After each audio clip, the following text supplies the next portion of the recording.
नमस्कार दोस्तों, आप पढ़ रहे हैं कक्षा 10वीं एनसीईआरटी गणित। आज हम पढ़ेंगे प्रश्नावली 3.3 के प्रश्न 1 का 5वां सवाल, 6वां सवाल और प्रश्न 2 को हल करेंगे। तो देखिए 5वां सवाल है।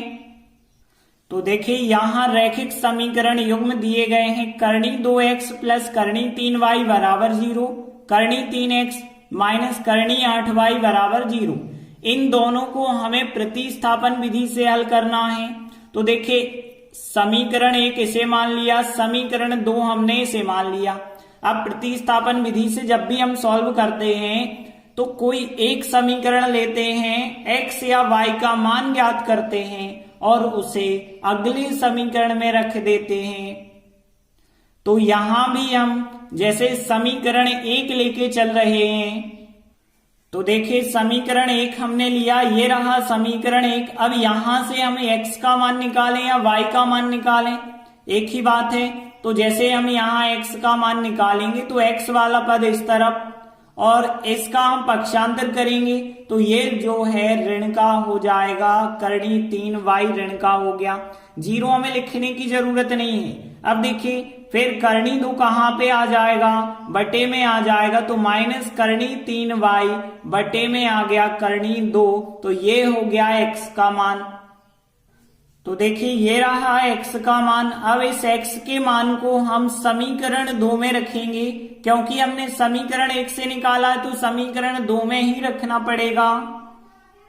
तो देखिए हमने लिखा है x बराबर माइनस करनी 3y बटे करनी 2 को समीकरण 2 में रखने मतलब प्रतिस्थापित करने पर। तो देखिए हम क्या करेंगे, यहाँ x की जगह पे ये वाला मान रखेंगे। तो हमने करनी 3 लिखा और फिर इस x की जगह x का मान करनी 3y बटे करनी 2 लिखा, फिर माइनस करनी 8y बराबर 0 लिखा। अब देखिए यहाँ करनी 2 करनी 3 कट नहीं पाएंगे, तो करनी 2 को हटाने के लिए हमें करनी 2 का प्रत्येक स्टेप से गुणा करना होगा। तो देखिए यदि हम करनी 2 का प्रत्येक स्टेप में गुणा करेंगे तो क्या आएगा। देखिए यहाँ पे 0 में करेंगे करनी 2 का तो कोई फर्क नहीं है, 0 ही आएगा। लेकिन जब इसमें करेंगे तो ये संख्या कट जाएगी, करनी 3 और करनी 3 का गुणा होगा तो 3 बाहर आएंगे और फिर y भी साथ में होगा। तो यहाँ पे माइनस का 3y बन जाएगा। यहाँ पे देखिए करनी 8 और करनी 2 का जब आप करेंगे तो करनी 16 हो जाएगा और 16 का वर्गमूल 4 होता है। तो यहाँ पे 4y बन जाएगा बराबर 0 में गुणा करेंगे करनी 2 का तो 0 ही बनेगा। और आगे सॉल्व करेंगे माइनस 3y माइनस 4y तो माइनस के 7y बराबर 0 हो गए।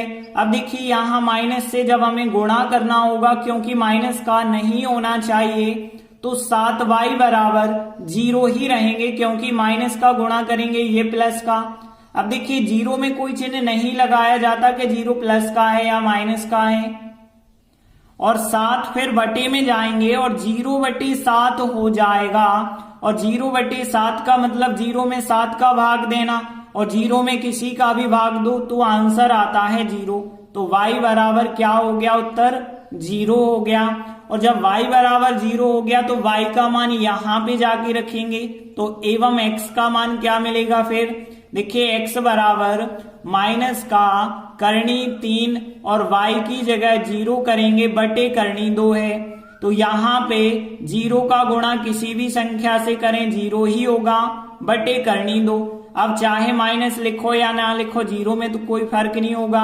और 0 बटे करनी 2, 0 बटे कोई भी संख्या करोगे आंसर 0 ही होगा।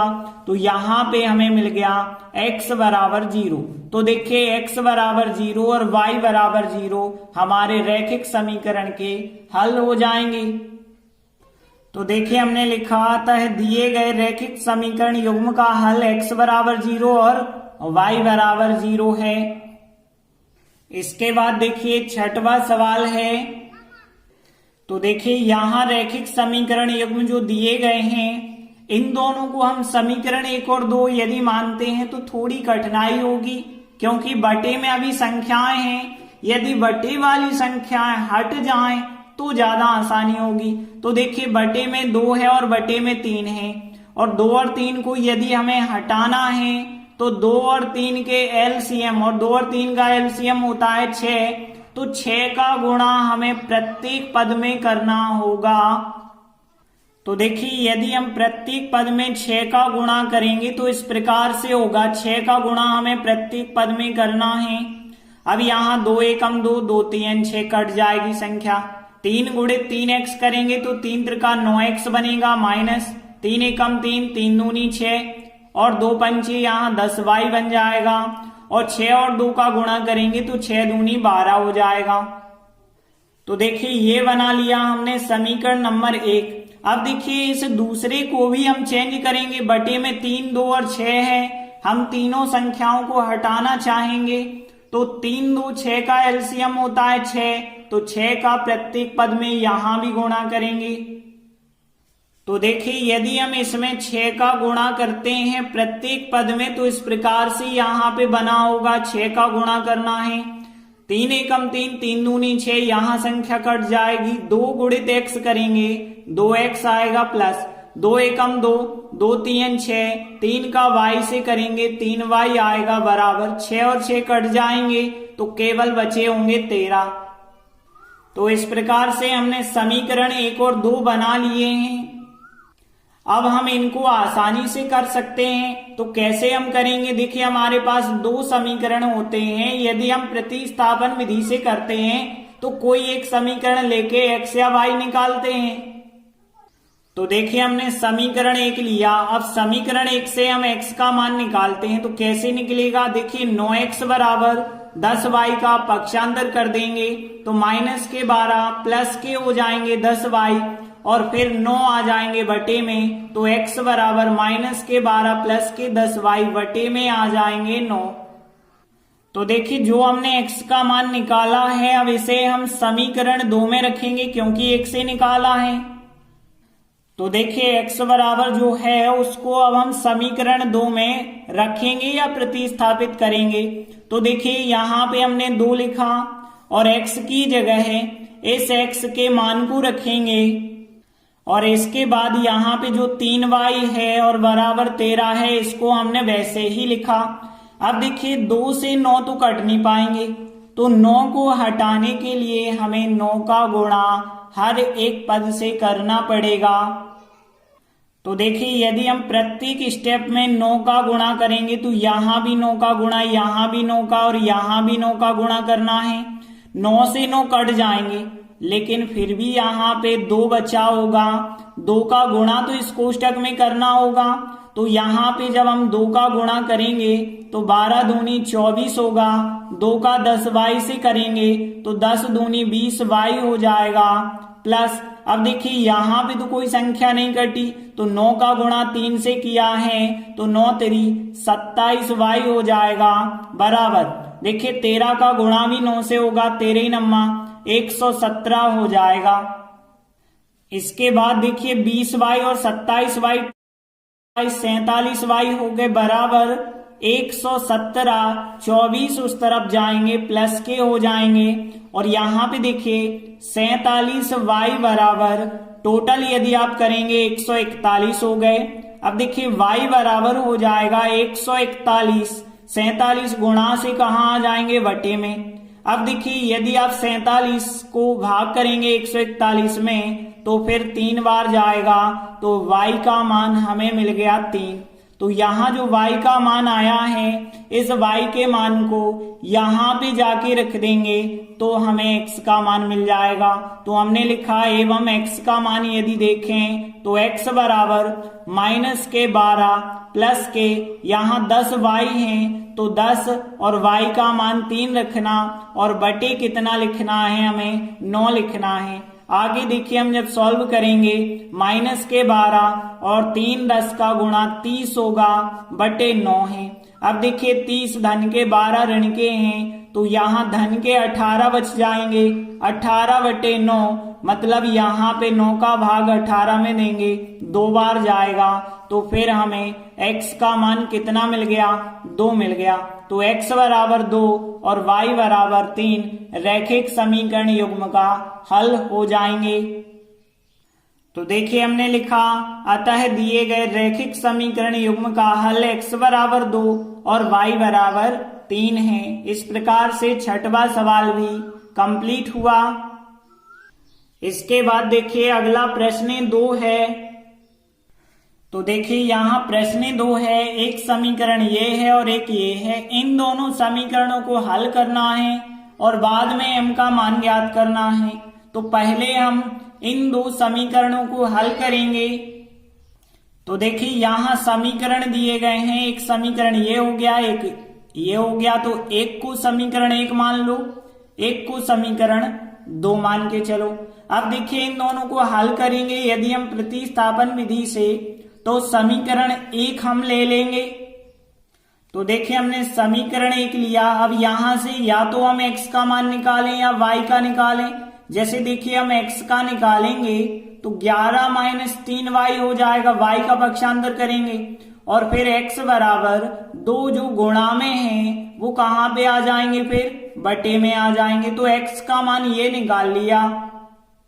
अब देखिए जो x का मान निकाला है वो समीकरण 1 से निकाला है, इसे आप समीकरण 2 में रखेंगे। तो हमने लिखा है x बराबर इस मान को समीकरण 2 में रखने पर या प्रतिस्थापित करने पर। तो देखिए हमने फिर 2 लिखा और x की जगह पे x का ये मान रखना है और बाकी की संख्या माइनस के 4y बराबर -24 है, इसे हमने वैसा ही लिखा।